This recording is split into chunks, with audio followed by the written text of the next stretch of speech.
इतने पूर्वाहन में ही दिखाया है, वह उत्साह हम सब के लिए बहुत बड़ा सम्मान है। भाइयों बहनों, आज मैं आप सबके बीच में आप सबसे अपील करने के लिए आया हूं। आप सब जानते हैं कि भारतीय जनता पार्टी की जो प्रत्याशी हैं सुश्री श्रेयसी सिंह जी, उनका अपना स्वयं का व्यक्तित्व है। देश का और बिहार का नाम, जमुई का नाम उन्होंने देश और दुनिया के अंदर तो रोशन किया ही है।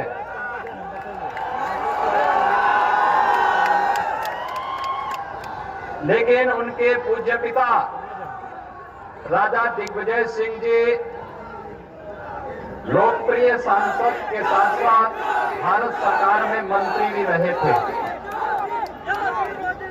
और मंत्री के रूप में उन्होंने बिहार के विकास के लिए, भारतीय रेल के विकास के लिए जो कार्य किया वह भूतपूर्व है।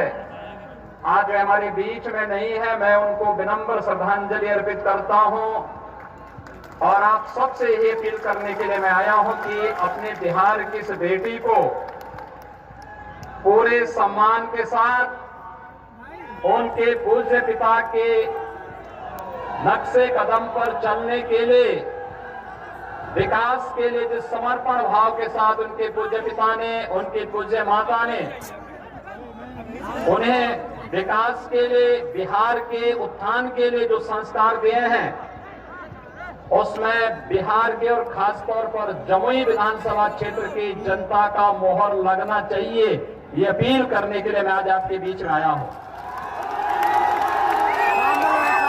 भाइयों बहनों, हम सब की शपथ ली तब प्रधानमंत्री मोदी जी ने कुछ बात कही थी। उन्होंने कहा था पहला 5 वर्ष गरीब कल्याण के लिए, अगला 5 वर्ष भारत को दुनिया की एक महाशक्ति के रूप में उत्थान के लिए। और उत्थान का रास्ता कहां से जाता है?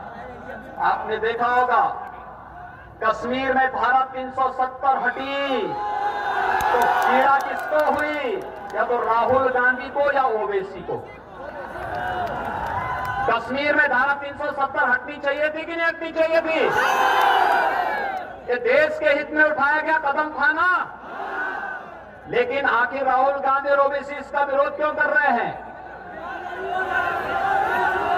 आप इनकी मंशा को जान सकते हैं। और भाइयों बहनों, धारा 370 का हटने का मतलब, अगर जमुई के लोग भी अब चाहेंगे कि कश्मीर में हम जमीन लेकर के मकान बनाएंगे तो आपको उसकी खोज कराने की जाइए, आराम से पूरा कश्मीर घूम करके आ जाइए। अगर कहीं पाकिस्तान प्रस्त आतंकवादी कहीं भी आपको टेढ़ी नजरों से देखेगा तो भारत के जवानों की गोली उसकी आंखों को देखते हुए अब वह तो साथ नहीं कर सकता है, क्योंकि अब तो पाकिस्तान के प्रधानमंत्री इमरान खान भी भयभीत हैं। उन्हें लगता है कि अगर भारत के अंदर कुछ भी करेंगे तो भारत के बहादुर जवान पाकिस्तान के अंदर घुस करके कोई नया सर्जिकल स्ट्राइक को अंजाम दे देंगे। अब पाकिस्तान भी कुछ नहीं कर सकता, क्योंकि भारत अब मजबूती के साथ वैश्विक पटल पर अपनी एक नई पहचान प्रधानमंत्री मोदी जी के नेतृत्व में बना चुका है। आपने देखा होगा पाकिस्तान, बांग्लादेश, अफगानिस्तान के जितने भी हिंदू थे, सिख थे, बौद्ध थे, जैन थे, इन सबको जो वहां पे प्रताड़ित था, पीड़ित था, गृह मंत्री अमित शाह जी ने कहा कि अगर आप पीड़ित और प्रताड़ित है, भारत में शरण लिया है, हम इन्हें भारत की नागरिकता भी देंगे। नागरिकता संशोधन कानून ला करके उन्हें भारत की नागरिकता देने का कार्य किया, तो भी पीड़ा किसको होती है?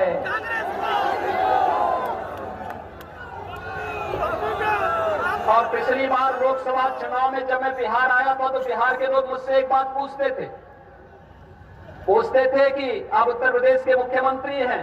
मैंने कहा कि बताओ कि अयोध्या में भगवान राम का मंदिर कब बनेगा? उस समय मीडिया से जुड़े हुए कुछ लोग मुझसे पूछ रहे थे कि आप लोग कहते हैं कि मंदिर वहीं बनाएंगे, लेकिन क्या तारीख भी बताएंगे?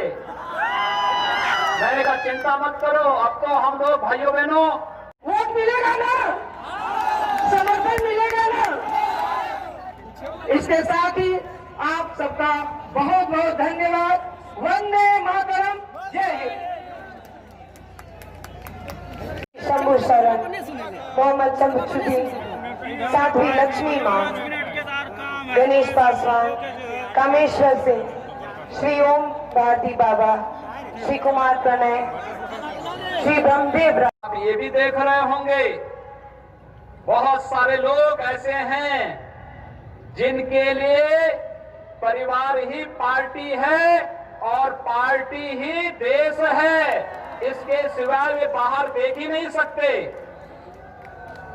आपने देखा होगा राजद के पोस्टर में 4 लोग एक ही परिवार के हैं, 5वें किसी का कोई चित्र नहीं। रघुवंश बाबू ने ये बात अपने अंतिम समय में कह दी थी, जीवन भर समाजवादी रहे बाबू रघुवंश प्रसाद सिंह जी ने ये बात कह दी थी लालू जी को कि आपके यहाँ तो लालू जी आपकी फोटो, राबड़ी देवी जी की फोटो और आपके दोनों पुत्रों के फोटो के अलावा 5वें की फोटो क्यों नहीं आती है आपके यहाँ? और यही तो मैं कहना चाहता हूं भाइयों बहनों, ये लोग देश के बारे में नहीं सोच सकते, बिहार के बारे में नहीं सोच सकते,